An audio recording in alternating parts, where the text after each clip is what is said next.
ધરમપુર તાલુકાના કોરવાડ સુલિયા ડુંગર ઉપર ખ્રિસ્તી સમાજના આસ્થાના પ્રતીકને હટાવવાની વાત વહીવટી તંત્ર દ્વારા કરાવવામાં આવતા જેના વિરોધમાં મોટી સંખ્યામાં આદિવાસી સમાજ દ્વારા રેલી કાઢીને વિરોધ કરવામાં આવ્યો।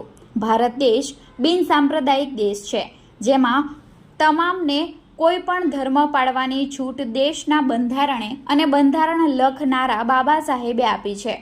આદિવાસી સમાજના લોકો હિન્દુ, મુસ્લિમ અથવા ખ્રિસ્તી અથવા અન્ય કોઈ પણ ધર્મ પાળીને એકબીજા સાથે સંપીને રહે છે, પરંતુ આદિવાસી સમાજના લોકોને વારંવાર આ ખ્રિસ્તી ધર્મના લોકોને જે ટાર્ગેટ કેમ કરવામાં આવે છે તેવું આદિવાસી સમાજના આગેવાને જણાવ્યું। આજરોજ કોરવાડ ગામના સુલિયા ડુંગર ખાતે આવેલા ખ્રિસ્તી સમાજના ક્રોસ પ્રતીકને હટાવવાની વાત વહીવટી તંત્ર દ્વારા કરવામાં આવતા મોટી સંખ્યામાં આદિવાસી સમાજના લોકો જોડાઈ તેના વિરોધમાં મોટી સંખ્યામાં રેલી કાઢીને વિરોધ કરવામાં આવ્યો હતો।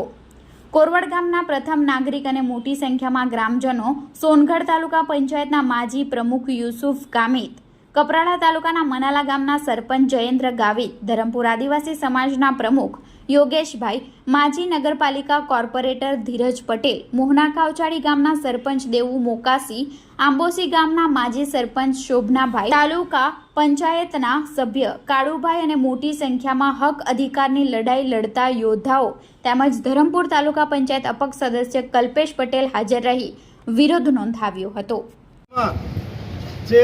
આપણા સમાજ સાથે જે અન્યાય થઈ રહ્યો છે એ અન્યાયના વિરુદ્ધમાં અવાજ ઉઠાવવા માટે તમામ લોકો નીકળ્યા છે, એટલે મને ખૂબ ખુશીની વાત છે કે મારો સમાજ અન્યાય સામે બોલતો થયો છે। તમામનો પહેલાં તો ખૂબ ખૂબ આભાર સાથે અભિનંદન।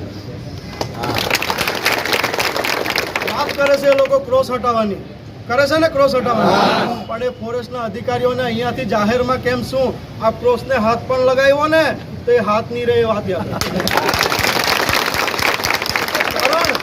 કારણ કે આ જગ્યા અમારી છે, આ જંગલ અમારું છે, આ જંગલ જમીન આપણા બાપ દાદાએ સાચવેલી છે। કોઈ કાલે આવીને એમ કહે ને કે આ જંગલ અમારું છે એ અમને સ્વીકાર નથી, એ પહેલા કાન ખોલીને સાંભળી લઈએ। આ ક્રોસને હાથ લગાવ્યો એટલે એ લોકોએ એટલું વિચારી લેવાનું આદિવાસી સમાજને હાથ લગાવ્યો। અમને કોઈ દેવી દેવતાઓનો વિરોધ નથી, કોઈ મંદિરનો વિરોધ નથી, કોઈ મસ્જિદનો વિરોધ નથી, પણ તમે ફક્ત ને ફક્ત આ એક જ સમાજને કેમ ટાર્ગેટ લે, અમને એનો વાંધો છે। અને તમને આજે મારે કહેવું છે કે આ લોકોને સૌથી મોટી તકલીફ શું પડી ખબર? આપણા લોકોને છે ને આ મિશનરી આવી એટલે શિક્ષણ મળ્યું એટલે સારી સારી ઓફિસોમાં મોટા મોટા હોદ્દા ઉપર આપણા લોકો બેસ્યા, એટલે આપણા લોકોને એ લોકોએ સાહેબ કહેવો પડે ને। એટલે આ મનુવાદી લોકોને સૌથી વધારે તકલીફ આ પડે છે કે આપણને સાહેબ કહેવા પડે। બીજી વાત, અધિકારીઓને કહેવા માંગુ છું, અમુક અધિકારીઓને, કે આપણે જેન્યુન કામ લઈને જતા હોય તો એ લોકોએ શાંતિથી કરી દેવાનું આવે। બાકી અમને રસ્તા પર પણ ઉતરતા આવડે છે, તમારા કેસો મેસોથી ગભરાતા નથી। ખેરગામ ખાતે વાંસદા ચીખલાના ધારાસભ્ય અનંતભાઈ પટેલ સાહેબ પર હુમલો થયેલો, અને જે હુમલો કરનાર એ લોકો દ્વારા આપણા પર ફરિયાદ આપવામાં આવે અને આ લોકો ફરિયાદ લઈ લે અને 4 જેટલા ખોટા ગુના દાખલ કરી દે। એટલે કેસો પેસોથી ગભરાતા નથી, જેન્યુન કામ લઈને આવે તો શાંતિથી કરી દેવાનું। બાકી રોડ પર ઉતરતા આવડે છે, અને આજે પાછું ફરી કેમ શું અમારી તાકાત જોવી હોય ને તો ત્યાં હાથ લગાવીને બતાવજો। આ ધરમપુર બંધ કરતા પણ આવડે છે, અને આ નેશનલ સપોર્ટ આ જંગલ ખાતું જે વાત કરે છે એ લોકોને હું જાહેરમાં કહું છું। થોડા દિવસ પહેલા સંદેશમાં પણ મેં વાંચેલું કે જંગલમાં 2000 હજારોની સંખ્યામાં ઝાડો સુકાઈ ગયા રોપેલા તે, ત્યાં તો એ લોકોની કાળજી લેવાની આવતી નથી, અને નીકળી આવે એક જણો ફરિયાદ કરે ત્યાં ક્રોસ હટાવવાની વાત કરે। લાવો નહીં ભાઈ, અમે તમને લિસ્ટ આપીએ, ધરમપુર તાલુકામાં નગરપાલિકામાં કેટલું દબાણ છે, ક્યાં હટાવવા ગયા? તમને ફક્ત ને ફક્ત અમારા જંગલ જ દેખાય છે, એ અમને સ્વીકાર નથી, એ કાન ખોલીને સાંભળી લેજો। બાકી એ લોકો જે પ્રવાસન ધામની વાત કરે છે ને, વિલસન અને કોરવાડ, ચોમાસા દરમિયાન જે હજારોની સંખ્યામાં પ્રવાસે આવે છે, એમને અમે આજે જાહેર પણ પરથી કહીએ છીએ કે આ ક્રોસને હાથ લગાવ્યો ને તો ચોમાસા દરમિયાન એકને પણ ઘૂસવા નહીં દેશો અમારા। મારો મિત્ર યુસુફ ગામિત સોનગઢથી આવ્યો છે, એ હંમેશા અન્યાય સામે લડે છે, એ પણ ખ્રિસ્તી ધર્મ પાળે છે। એ ફક્ત ખ્રિસ્તી ધર્મને અન્યાય થાય ત્યારે જ જાય છે?